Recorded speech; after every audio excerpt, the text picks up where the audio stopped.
Guys, अगर मैं आपसे सवाल पूछूं कि आप अपने आधार कार्ड से मैक्सिमम कितनी सिम इशू करवा सकते हो तो आप लोग क्या कहेंगे? क्या इस सवाल का जवाब आपके पास है? चलिए मैं आपको बताता हूं और ये चीज आपको बड़े ध्यान से सुननी चाहिए क्योंकि ये चीज आपको बहुत काम आएगी। ट्राई यानी कि टेलीकॉम अथॉरिटी ऑफ इंडिया के अनुसार आप अपने आधार कार्ड से मैक्सिमम 9 सिम इशू करवा सकते हो, जिसमें से भी 6 सिम एक ऑपरेटर की होगी और बाकी बची हुई 3 सिम आप दूसरे ऑपरेटर की लोगे। एक और चीज मैं आपको बता देता हूं, आप अपने आधार कार्ड से मात्र एक ही नंबर कनेक्ट कर सकते हो, इससे ज्यादा नहीं। हाँ, आप नंबर चेंज कर सकते हो, उसमें कोई प्रॉब्लम नहीं है। और इन फ्यूचर आप लोग याद रखिए कि आप 9 सिम से ज्यादा मत इशू करवाइएगा अपने नाम से। अगर आपने करवा भी ली तो आप ट्रबल में आ सकते हो। गाइस, ऐसे ही इंटरेस्टिंग फैक्ट्स के लिए यूट्यूब पे हमारे चैनल को सब्सक्राइब कर लीजिए और अगर आप इंस्टाग्राम पे देख रहे हैं तो मुझे फॉलो करना मत भूलिएगा। मिलते हैं अगली वीडियो में। गाइस, एक बहुत ही मजेदार फैक्ट बताता हूं। स्वीडन का एक शहर है जिसका नाम है स्किल्सतुना और वहां की गवर्नमेंट ने वहां के भिखारियों पर लाइसेंस फीस लगा दी है। इसका मतलब यह है कि अगर वहां के भिखारियों को भीख मांगनी है तो उन्हें 21 पाउंड यानी लगभग 1800 रुपए देके एक लाइसेंस खरीदना होगा, जिसकी वैलिडिटी मात्र 3 महीने है और उसके बाद ही वो वहां पे भीख मांग पाएंगे। और अगर बिना लाइसेंस के वो भीख मांगते पकड़े गए तो उन्हें 342 पाउंड यानी कि लगभग 30,000 रुपए का जुर्माना भरना पड़ेगा। आपको क्या लगता है कि वहां की गवर्नमेंट ने यह स्टेप क्यों उठाया होगा? चैट सेक्शन में लिखना मत भूलिएगा। गाइस, ब्राजील में एक जेल है जहां के कैदियों को अगर अपनी सजा कम करनी है तो उनके लिए गजब का रूल बनाया गया है, या फिर यूं कहें कि गजब का सोशल तरीका अपनाया गया है। वो क्या है मैं आपको बताता हूं।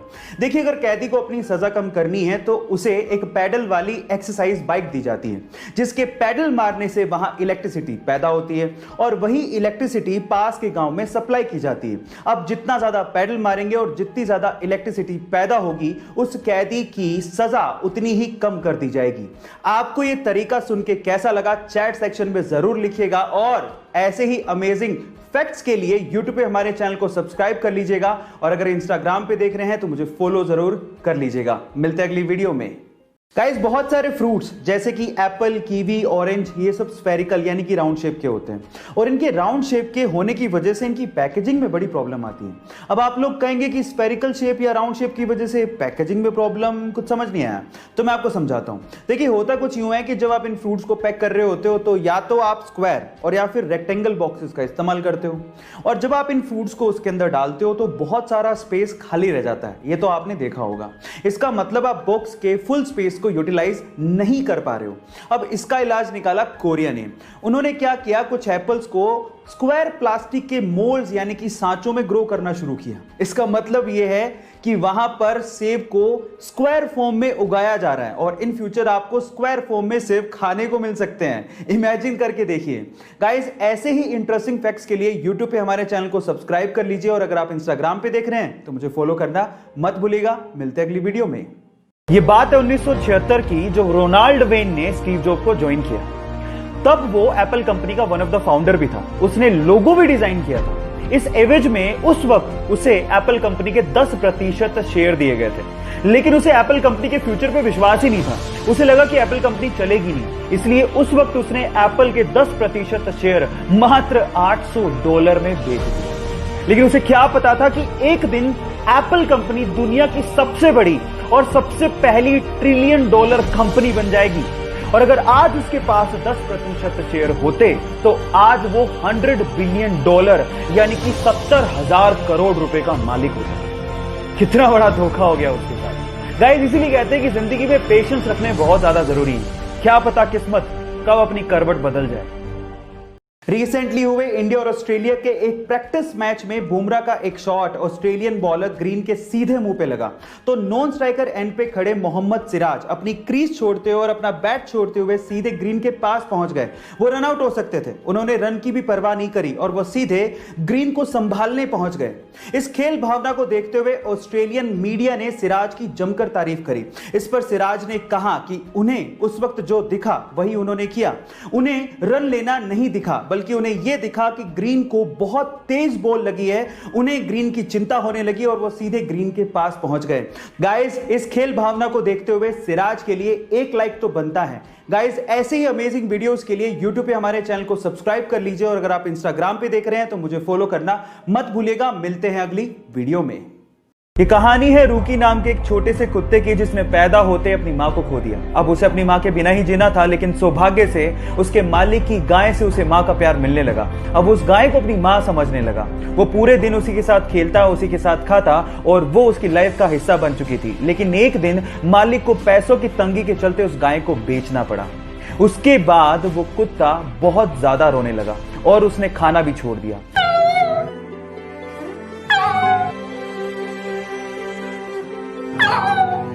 लेकिन एक दिन वो सूंघता सूंघता उस गाय के पास पहुंच गया। ये देखकर कुत्ते का मालिक हैरान रह गया और उसने उस गाय को वापस लाने की सोची। और जैसे ही गाय को वो वापस लेके आए, वो कुत्ता भागता हुआ अपना प्यार उस गाय को दिखाने लगा। आपको इन बेजुबान जानवरों के इमोशंस को देख के कैसा लगा, एक बार चैट में जरूर लिखिएगा।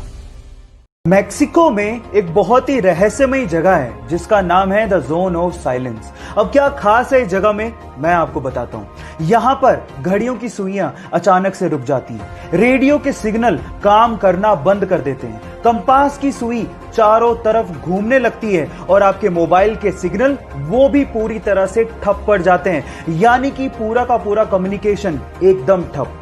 सबसे मिस्टीरियस बात यह है कि the zone of silence, Bermuda triangle और गीजा के पिरामिड वर्ल्ड मैप पे एक ही लाइन पे हैं। यानी कि तीनों मिस्टीरियस जगह अलाइंड है। ये मिस्टीरियस फैक्ट सुन के आपको कैसा लगा, चैट सेक्शन में लिखना मत भूलिएगा।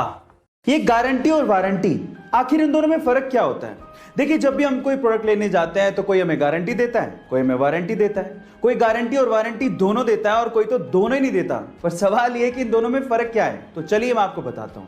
देखिए, मान लीजिए कि आपने कोई प्रोडक्ट खरीदा और वो प्रोडक्ट वारंटी में है और अगर वो खराब हो जाए तो दुकानदार उसे रिपेयर करके आपको वापस देगा। यानी कि वारंटी के केस में रिपेयर होता है।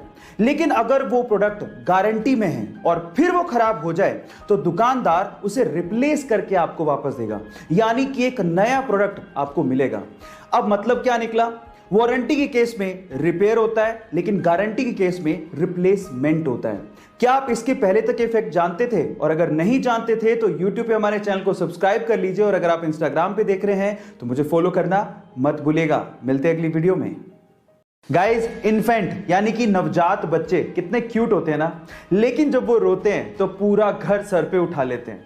लेकिन क्या आपने कभी गौर किया कि नवजात बच्चे यानी कि नए नए जन्मे बच्चे के आंसू निकलते ही नहीं है? शायद आपने कभी गौर नहीं किया होगा, लेकिन ये बात सच है। नवजात यानी कि नए नए बच्चे जो जन्म लेते हैं उनके आंसू कभी नहीं निकलते, क्योंकि तब तक उनके टीयर डक्ट्स यानी कि आंसू वाली नलियां डेवलप्ड ही नहीं होती। हाँ, 1 महीने बाद से 3 महीने तक उनकी आंसू की नलियां डेवलप हो जाती हैं और उसके बाद वो रोना शुरू करते हैं तो साथ में आंसू भी निकलते हैं। है ना अमेजिंग फैक्ट? गाइस, ऐसे ही अमेजिंग फैक्ट्स के लिए YouTube पे हमारे चैनल को सब्सक्राइब कर लीजिए और अगर आप Instagram पे देख रहे हैं तो मुझे फॉलो करना मत भूलिएगा। मिलते हैं अगली वीडियो में।